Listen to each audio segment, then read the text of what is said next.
Добрый день, я Ирина Лисовская, и сегодня мой видеообзор про печь Evora чешского производителя Ramatop. Есть несколько модификаций этой печи. Она может быть с дровником, на ножке, увеличенная под аккумуляцию, а также в нескольких вариантах исполнения корпуса: металл, керамика или теплоемкий камень. Корпус печи выполнен из металла толщиной 3 мм. Камера горения футирована рифленым шамотом толщиной 3 см. Сверху установлено два дефлектора, один из шамота толщиной 4 см, второй из нержавеющей стали. Внизу дно из чугуна толщиной 8 мм с прорезями вместо колосниковой решетки. Под ним имеется небольшой дольник.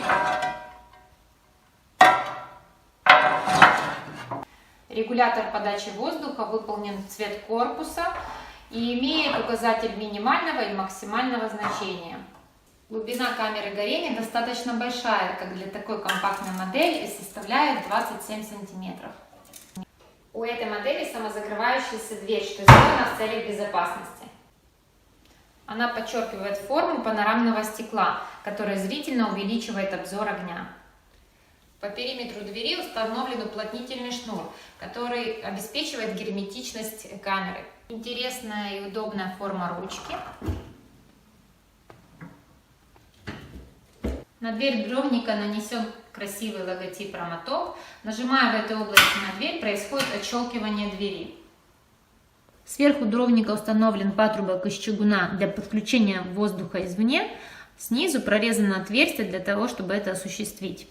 Печь также имеет возможность подключения воздуха извне сзади. Тогда дровник можно использовать как дровник. При наличии дымохода монтаж этой печи занимает всего несколько часов. Эта модель имеет два варианта подключения к дымоходу. Базовый чугунный патрубок для подключения установлен сверху. В случае заднего подключения выбивается металлическая заглушка сзади, переставляется чугунный патрубок и сверху глушится такой керамической заглушкой. Если вы находитесь в поисках печи для своего дома, приходите к нам в салон, и мы обязательно подберем вам лучшие варианты различных европейских брендов.